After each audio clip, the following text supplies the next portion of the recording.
புதுசா கார் ஓட்ட கத்துக்கிறவங்க நிறைய பேர் இந்த வீடியோவை பார்க்க வாய்ப்பு இருக்கு. நான் சொல்ற மாதிரி நீங்க கார் ஓட்ட கத்துக்கிட்டீங்கன்னா ஈஸியா கத்துக்கலாம்.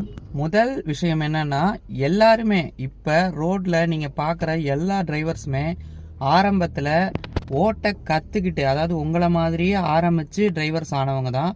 அது மைண்ட்ல இருந்தாலே பாதி ப்ரெஷர் குறைஞ்சிரும். அடுத்தது, இது உங்களோட கிளட்ச் பெடல்.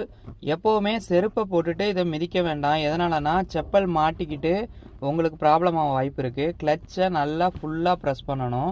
ப்ரெஸ் பண்ணிவிட்டு இந்த கீர் இருக்குது பார்த்தீங்களா, கீர் ராடு, இதில் 1 2 3 4 5 அப்புறம் ரிவர்ஸ் கீருன்னு இருக்குது பார்த்தீங்களா. நீங்கள் ஃபஸ்ட்டு கீரை போடுறீங்க, ஓகே, போட்டுட்டு லைட்டாக கிளச்சிலேருந்து காலை எடுத்தால் வண்டி லேசாக மூவ் ஆகும், அதெல்லாம் ஓகே தான். ஆனால் உங்களுக்கு ஒரு பெரிய டவுட் என்ன இருக்குன்னா, ஒருவேளை நான் தெரியாமல், பழைய கார்லலாம் இந்த நம்பர்லாம் அவ்வளோவா இருக்காது, நான் தெரியாமல் தேர்டு கீரையோ இல்லை ஃபிஃப்த்து கீரையோ போட்டேன்னா என்ன ஆகும் அப்படின்னு பயப்படாதீங்க.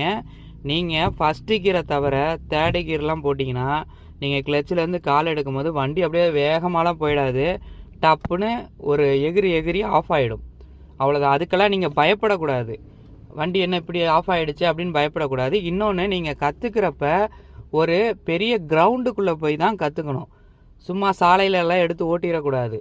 நீங்கள் ட்ரைனிங் முடிகிற வரைக்கும் பெரிய கிரவுண்டாக ஒன்று சூஸ் பண்ணிக்கிங்க. அதில் நீங்கள் கற்றுக்கிட்டிங்கன்னா ஸ்டேரிங்கை திருப்புறதுக்கெலாம் உங்களுக்கு கண்ட்ரோல் வந்துடும். எதனாலனா ஒரு 10 தடவை மிஸ்டேக்காக ஸ்டேரிங்கை திருப்புவீங்க, அதுக்கப்புறம் ஆட்டோமேட்டிக்காக நீங்கள் கரெக்ட் பண்ணிவிடுவீங்க. இன்னும் நிறைய இது மாதிரி சொல்லி தரணும்னு ஆசைப்பட்றேன். உங்களுக்கு இந்த டிப்ஸ் யூஸ்ஃபுல்லாக இருக்குது அப்படின்னா எனக்கு கமெண்ட் பண்ணுங்கள். உங்களுக்கு அடுத்தடுத்து இதை பற்றின, அதாவது எப்படி ஈஸியாக கார் ஓட்டுறதுங்கிறத பற்றின வீடியோக்களை அப்லோட் பண்ணுறேன். தேங்க்யூ.